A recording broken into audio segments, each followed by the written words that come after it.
Panjabi action. Haider ভাই, আপনি স্কুলে ছিলেন, স্কুল থেকে কলেজে এসছেন, কলেজ থেকে ইউনিভার্সিটি। এবার বলেন যে আপনি কাকে দেখে, আপনি রাজ্জাক সাহেবকে দেখেছেন, আলমগীর সাহেবকে দেখেছেন, সোহেল রানা সাহেবকে দেখেছেন, দিলীপ কুমার সাহেবকে দেখেছেন, অমিতাভ বচ্চনকে দেখেছেন, পাকিস্তানের অনেক ধরনের আর্টিস্টের সাথে দেখেছেন। আপনি মূলত কার প্রতি আকৃষ্ট হয়ে আপনি এই চলচ্চিত্র নাটক জগতে এসছেন? আমি বেসিক্যালি কারো উপরে আকৃষ্ট হয়ে আসলে আসি নাই, শখের বশবর্তী হয়ে আমি এইখানটায় আসছি। যেমন আমি স্টেজ অর্থাৎ মঞ্চে আমি প্রথম অভিনয় করি। কোন মঞ্চ এটা? বরিশালে। আচ্ছা উদয়ন পাঠাগারান ক্লাব। আচ্ছা আচ্ছা, ওইটার সদস্য ছিলাম। তো ওখানে প্রতি বছর ৩-৪টা নাটক হইতো। আচ্ছা, এটা প্রতি বছর, এটা একেবারে বান্দা হবি, বেশ ভালো কথা। আমি এই স্বাধীনের পরে প্রথম আনন্দ বরিশালে, এটা 72-তে আমি মঞ্চে উঠি। বাহ, মাশাআল্লাহ। মকিত একটা আশ্চর্য বিষয় তাহলে এই যে আমার জীবনে আমি প্রথম মঞ্চে যে উঠছি, তখনই মানুষ আমাকে টাকা দিয়ে দেখছে, ফ্রি না, টাকা, মানে ওটা ছিলই টিকিট সিস্টেম। তা আমি প্রথম যেই নাটকটা করছি ওটা বেসিক্যালি ছিল যাত্রাপালা। আচ্ছা, তো যাত্রাপালায় আমি যে অভিনয় করতাম, সেখানে আমি কখনোই ওই যাত্রার টোনে কথা বলতে পারতাম না বা বলতাম না। একটু তখন থেকে একটু মডার্ন নিয়ে আসছি। যেমন যাত্রায় যারা অভিনয় করে হিরো টিরো, না পিতা না, মানে এই টোনটা আসলে আমি ইউজ করি না।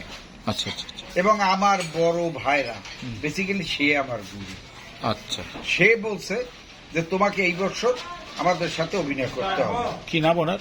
ওনার নাম আব্দুল মালেক খান। আচ্ছা আচ্ছা, উনি কোথায় আছে এখন? উনি মাটির নিচে চলে গেছে, উনি আছে আল্লাহর কাছে। আচ্ছা, তাহলে ওরা প্রতি চিরকৃতজ্ঞ সারা জীবন। অবশ্যই। আচ্ছা, তারপরে এবার তুমি ঢাকা আসছো কবে? না, যাই হোক, এই অবস্থায় আমি 88 পর্যন্ত আমি অভিনয় করি মঞ্চে। আচ্ছা, এরপরে ঢাকা এসছো কখন? ঢাকায় আসছি আমি 90-তে। 90-তে? হ্যাঁ। তারপর বিয়ের সাথে কি প্রেম বিয়ে? এটা প্রেমের বিয়ে নাকি অ্যারেঞ্জমেন্ট? বলা যায় প্রেমের বিয়ে। হ্যাঁ, বলা যায়। উনি কত বছর ছিল? ওরা, তোমার বয়স কত ছিল? ওনার ছিল 14 বছর, আমার ছিল 20 বছর। তোমার নামে তো মামলা হয়ে যাওয়া উচিত। না, তখনকার যুগে তো আরো কম বয়সে বিয়ে হইতো মানুষের। ও, তাহলে তখনকার এই বাইন্ডিংসটা ছিল না। তাহলে তুমি বেঁচে গেছো হায়দার ভাই। কিন্তু একটা জিনিস অদ্ভুত লাগে হায়দার ভাই, যে তোমার চেহারা ভিতরে একটা চমৎকার জিনিস কাজ করে, সেটা হচ্ছে তোমার আগাগোড়া, মানে মাথার চুলগুলো একদম ধবধবে সাদা, একদম দুধের মতো, দাড়িটাও সেরকম সাদা। এর রহস্যটা কি বলতো? তুমি তেল টুল না দিয়ে কি এটা হচ্ছে? এটা কিন্তু তোমাকে মিডিয়াতে অনেকেই জিজ্ঞেস করেছে, এত সুন্দর সাদা কি করে থাকে, অনেকে লাল হয়ে যায়, এটা রহস্যটা কি হায়দার ভাই? আমি জানি না যেটা রহস্য কি।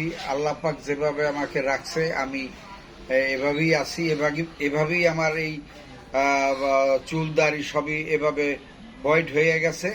হ্যাঁ, আর এটা হলো ওই অনেকে তো আর্টিফিশিয়াল করে, কিন্তু আমারটা সবটাই পুরোটাই ন্যাচারাল। আচ্ছা হায়দার ভাই, আর একটা বিষয় বলি, আমি কিন্তু কোনোদিন এই নাটক করতে বা সিনেমা করতে গিয়ে আমি কোনোদিন মেকআপ নিইনি। আচ্ছা, আমিও কিন্তু মেকআপ নিই না হায়দার ভাই, আমি মেকআপ নিয়ে কাজ করি না। গুড। হায়দার ভাই, এটা খুব সুন্দর কথা বলছি, এটা জানলাম যে আমার পরে আরো একজন আছে। হায়দার ভাই, আরেকটা জিনিস হচ্ছে, এমন কোন স্মৃতি কি মনে আছে যে নাটকে, বিজ্ঞাপনে অথবা চলচ্চিত্রে খুব খুব টেনে বেড়ায়, এই স্মৃতিটা তোমার কাছে খুব ভালো লাগে, এই স্মৃতিটা ভাবলেই ভালো লাগে, বা এই স্মৃতিটা চিন্তা করলেও খারাপ লাগে? হায়দার ভাই, একটু ঘেরে বসে যাবে, লাইটটা ডিস্টার্ব করতেছে। হ্যাঁ, এখনই সবাই।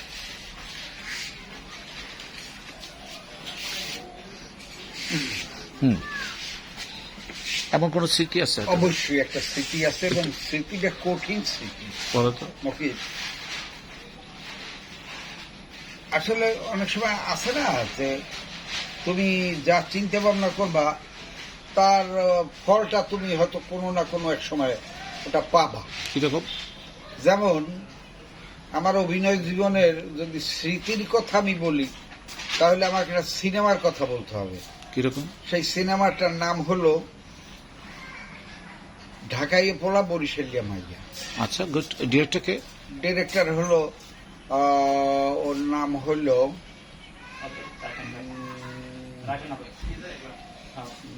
ডিরেক্টর, সরি আমি এই মুহূর্তে অসুবিধা নেই, তুমি গল্পটা বলো। মনে করতে পারতেছি না। গল্পটা মনে আসবে, তুমি গল্পটা বলো। ভাই, বলতে বলতে হয়তো মনে পড়বে। বলো গল্পটা। তো যাই হোক, আমি এফডিসিতে গেছি। যাওয়ার পরে এক লোক আমাকে বললো যে হায়দার ভাই, আপনি কি এই ছবিটায় অভিনয় করতেছেন? এই ছবিটা মানে কোন ছবিটা? বলে যে ঢাকাই ফোলা বরিশালে মাইয়া।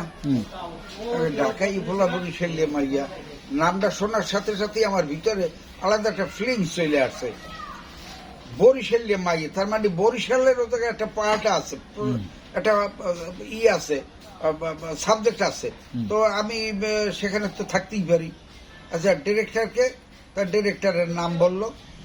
নাম বলার সাথে সাথে বললাম ওনার এই ফোন নাম্বারটা একটু যদি নিয়ে আসতে পারো তাহলে তো সুবিধা হয়। তো ওই লোকটা ঠিকই ফোন নাম্বার কিন্তু অ্যারেঞ্জ করে নিয়ে আসছে 10 মিনিটের ভিতরে। আইসা আমাকে দিল। দেওয়ার পরে আমি তারে ফোন দিলাম। ভদ্রলোক হিন্দু। তো ফোন দেওয়ার পরে বলল যে কে বলছেন? আমি বললাম দাদা, আমি অভিনেতা হায়দার আলী, আমি চলচ্চিত্রে এবং নাটকে অভিনয় করি, আমার মাথার চুলটা সাদা। তখন ফোনের ওপাশ থেকে বলে, ও আচ্ছা আচ্ছা, হ্যাঁ হায়দার ভাই, আপনাকে তো চিনছি, আমি তো অনেক ছবিতে আপনাকে অভিনয় করতে দেখলাম। হ্যাঁ, আমি জি দাদা, আমি তো মানে চলচ্চিত্রের মানুষই। তো আপনি একটা ছবি বানাইতেছেন ঢাকাই ফোলা বরিশালি মাইয়া, এটা শোনার পর তো চিন্তা করলাম যে ওই ছবিতে যদি আমি একটু অভিনয় করতে পারি। কি বলেন একটু, মানে কি আপনি অবশ্যই অভিনয় করবেন, অভিনয় আপনাকে ওখানে থাকতে হবে। আমি ঠিক আছে দাদা, ধন্যবাদ আপনাকে। তো কবে আপনার এই শুটিং? দাদা আপনি টেনশন করেন না, আপনাকে আমরা খুঁজে নেব, ছবির শুটিং হওয়ার আগে আপনার সাথে কথাবার্তা বইলে আপনাকে নিয়ে দেবো, আপনি কাস্টিং এ ফাইনাল।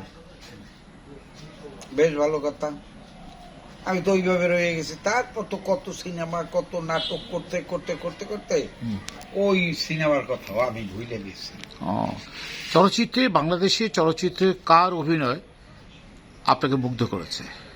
ওই প্রশ্ন আমি একটু পরে আসি, আমি এইটা শেষ করি পরে। তো ওই বিষয়টা আমি ভুলে গেছি। ভুলে গেছি, বেশ ভালো কথা। হঠাৎ এই প্রায় বছরখানেক পরে হঠাৎ ওই ডিরেক্টরের যে প্রোডাকশন ম্যানেজার, ওই ছেলেটার নামটা মনে আছে, বেল্লাল, ও আমাকে ফোন দিচ্ছে। তখন সকাল 10টা বাজে। তো ফোন দেওয়ার পরে বলে যে হায়দার ভাই, আপনি কি একটু ফ্রি আছেন? তা আমি বললাম কে তুমি? তখন সে বলল, ওই ডিরেক্টরের নামটা বলল যে উত্তম আকাশের প্রোডাকশন ম্যানেজার আমি। এই তখন মনে পড়লো উত্তম আকাশ তো ভালো ডিরেক্টর, হ্যাঁ তার সাথেই তো আমি ফোনে কথা বলছি। আমি বললাম হ্যাঁ দেখো, অসুবিধা নেই, কথা বলি। তখন উত্তম দা আমাকে বললো হায়দার ভাই, বিকেলে 4টার দিকে আপনি একটু কাকেল আসতে পারবেন? আমি বললাম হ্যাঁ দাদা, আসতে পারবো। আমার ভিতরে তো বকি একটা অন্যরকম একটা ফিলিংস, আমি ছবিটা অভিনয় করব। তো খাওয়া দাওয়া করে আমি রেডি দুপুরে। এরপরে আমি তখন বাইক চালাই। হ্যাঁ, বাইক চালাই আমি কাকরাইল গেলাম, স্টুডিও সুর। এটা ওই যে নাজিম চেয়ারম্যান ছিলেন কেরানীগঞ্জের, ওই চেয়ারম্যানের স্টুডিও, এবং ছবির মালিকও উনি। তো পরে যাওয়ার পরে আমি বসলাম, যাওয়ার সাথে সাথে প্রোডাকশনের লোকজন এসে আমাকে চা নাস্তা সিগারেট সব দিতেছে, মনে হয় আমি শুটিং হাঁটছি। তো গেছি, তো আমি কথা বলার জন্য আমাকে ডাকছে, কিন্তু ডিরেক্টর আমাকে বলবে কি বলবে না, মানে একটা ইতস্ততার ভিতরে ছিল। তা আমি বললাম হঠাৎ, হ্যাঁ দেখি ফোনটা কি করলো আবার। ফয়সাল আপনাকে মনে হয় ডাকে। হ্যাঁ, কই? হ্যাঁ, গেটে